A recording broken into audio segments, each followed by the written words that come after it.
دوستو اسلام میں شراب حرام ہے، یہ دنیا کا ہر انسان جانتا ہے جو کہ منٹلی فٹ ہے۔ دوستو کئی مسلم کنٹریز میں شراب پوری طرح سے حرام ہے، نہ ہی وہاں پر شراب بکتی ہے اور نہ ہی پی جاتی ہے۔ دوستو ابھی پچھلے سال قطر نے جو فیفا ورلڈ کپ ہوسٹ کیا تھا، جس میں بہت سی ٹیم ویسٹرن کنٹریز سے آئی تھی، جہاں ویسٹرن کنٹریز میں شراب ان کے کلچر کا ایک حصہ ہے اور قطر نے الکوہل کو پوری طرح سے بین کر دیا تھا۔ دوستو فٹ بال ورلڈ کپ 2022 میں پہلی بار ایسا ہوا کہ شیمپین نہیں کھولی گئی تھی۔ دوستو آپ نے کبھی سوچا ہے کہ اسلام میں شراب آخر حرام کیوں ہے؟ دوستو پہلے آپ کو بتا دیں کہ اسلام میں شراب کی تاریخ کیا ہے۔ دوستو 7ویں سینچری میں ہمارے پیارے نبی صلی اللہ علیہ وسلم نے اپنی نبوت کا دعویٰ کیا۔ وہ اللہ کے نبی ہیں اور اللہ کا پیغام انسانوں تک پہنچانے کے لیے انہیں بھیجا گیا ہے۔ دوستو رسول اقدس صلی اللہ علیہ وسلم کی پیدائش سے پہلے عرب میں بہت ساری برائیاں ہوا کرتی تھی۔ وہاں پر لوگ لڑکیوں کو زندہ زمین میں دفن کر دیا کرتے تھے، عورتیں بازاروں میں بکا کرتی تھی، امیر لوگوں کا غریب لوگوں سے بہت ہی برا سلوک ہوتا تھا،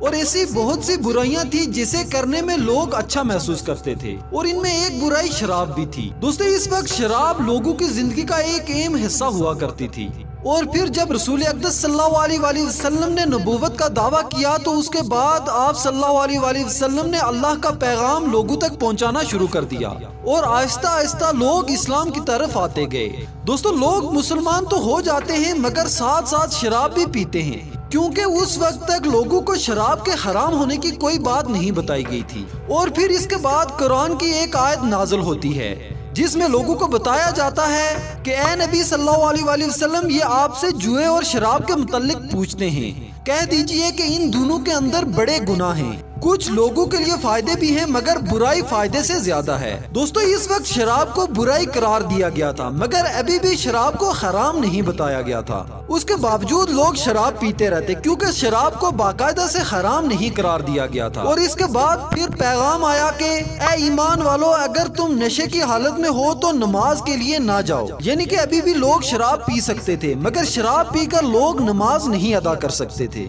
اور اس وقت تک شراب کمپلیٹلی بین نہیں ہوئی تھی۔ دوستو اس کے بعد اب وہ وقت آتا ہے جب اسلام نے شراب کو کمپلیٹلی حرام قرار دیا تھا، اور اللہ رب العزت نے قرآن پاک میں رسول اقدس صلی اللہ علیہ وسلم کی طرف یہ پیغام بھیجا کہ اے ایمان والو، شراب اور جوا یہ سب گندے کام ہیں، یہ سب شیطان کے عمل ہیں، اس لیے ان سے دور رہو تاکہ تم فلاح پاؤ، یعنی کہ کامیابی۔ اور اس کے بعد ارشاد ہوا کہ شیطان تو یہ چاہتا ہے کہ وہ شراب اور جوئے کے ذریعے تمہارے درمیان دشمنی اور نفرت پیدا کر دے اور تمہیں روکے اللہ کی یاد سے اور نماز سے، تو اب باز آتے ہو یا نہیں؟ دوستو یہ سننے کے بعد اس وقت جو مسلمان تھے انہوں نے شراب پینا چھوڑ دی،